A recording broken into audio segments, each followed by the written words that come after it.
Hi hello ഇന്ന് ഞാൻ ഉണ്ടാക്കാൻ പോകുന്നത് പരിപ്പും ബീറ്റ്റൂട്ടും കൊണ്ടുള്ള ഒരു സിമ്പിൾ റെസിപ്പിയാണ് കേട്ടോ. വളരെ പെട്ടെന്ന് ഉണ്ടാക്കാൻ പറ്റിയ ഒരു റെസിപ്പിയാണ്. അപ്പോൾ ചാനൽ ആദ്യമായിട്ട് കാണണമെങ്കിൽ എല്ലാവരും ഒന്ന് സബ്സ്ക്രൈബ് ചെയ്ത് സപ്പോർട്ട് ചെയ്യണേ. അപ്പോൾ നമുക്ക് നേരെ വീഡിയോയിലോട്ട് പോകാം.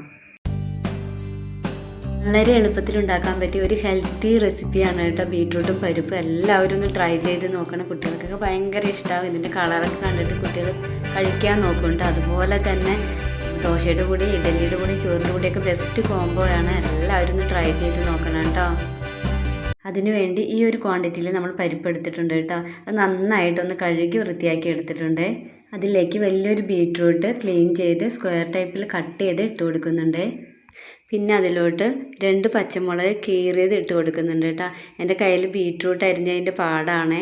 പിന്നെ അതിലോട്ട് 3 വെളുത്തുള്ളി, 1 ടീസ്പൂണോളം കല്ലുപ്പ്, ഒരു മൊന്തയിൽ വെള്ളം, ഒരു അര ഭാഗത്തോളം ഒഴിച്ചു കൊടുക്കുന്നുണ്ട് കേട്ടോ.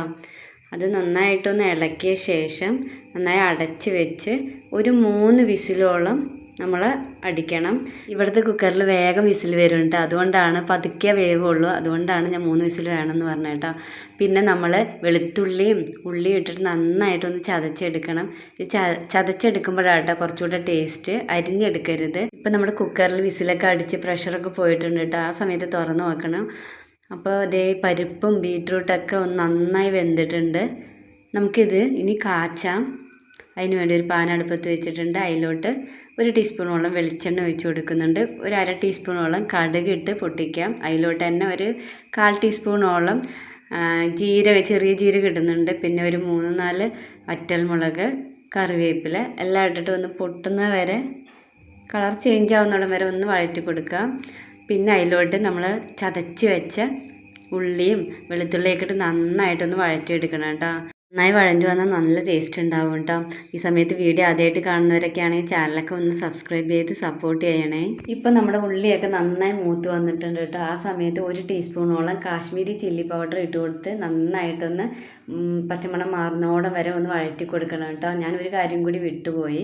നമ്മൾ പരിപ്പും ബീറ്റ്റൂട്ടും വേവിച്ച സമയത്ത് ഞാൻ ഒരു 1/4 ടീസ്പൂണോളം മഞ്ഞൾപ്പൊടി ഇട്ട് കൊടുത്തിട്ടുണ്ടായിരുന്നു കേട്ടോ. അത് പറയാൻ വിട്ടുപോയതാണ് കേട്ടോ. ഇപ്പം നമ്മൾ കറിയൊക്കെ ഏകദേശം റെഡി ആയിട്ടുണ്ട്. കാച്ചി ഒഴിച്ചിട്ടുണ്ട്. നല്ല ടേസ്റ്റി ആയിട്ടുള്ള പരിപ്പും ബീറ്റ്റൂട്ട് കറിയും ഇവിടെ റെഡി ആയിട്ടുണ്ട് കേട്ടോ. നമ്മൾ പല രീതിയിൽ കറി ഉണ്ടാക്കും. ബീറ്റ്റൂട്ടും പരിപ്പും തോരൻ വയ്ക്കാം, അതുപോലെ തേങ്ങ അരച്ചും വയ്ക്കാം. ഇത് വളരെ ഈസി ആയിട്ട് ഉണ്ടാക്കുന്ന ഒരു റെസിപ്പിയാണ് കേട്ടോ. വളരെയധികം കുറുകിയ കറി നമുക്ക് കിട്ടിയിട്ടുണ്ട് കണ്ടോ. അതിൻ്റെ എന്താ പറയുക, ചൂടൊക്കെ മാറിയ ശേഷം നല്ല കുറുകിയ കറി റെഡി ആയിട്ടുണ്ട്. എല്ലാവരും ട്രൈ ചെയ്യണേ. അപ്പോൾ ഫ്രണ്ട്സ്, വീഡിയോ ഒക്കെ എല്ലാവർക്കും ഇഷ്ടപ്പെട്ടു എന്ന് വിചാരിക്കുന്നു. അപ്പോൾ ചാനൽ ആദ്യമായിട്ട് കാണുന്നവരെല്ലാവരും ഒന്ന് സബ്സ്ക്രൈബ് ചെയ്ത് സപ്പോർട്ട് ചെയ്യണം. അപ്പോൾ നല്ലൊരു വീഡിയോ ആയിട്ട് വേഗം ഞാൻ വരുന്നതായിരിക്കും. അതുവരെയ്ക്കും എല്ലാവർക്കും ബൈ.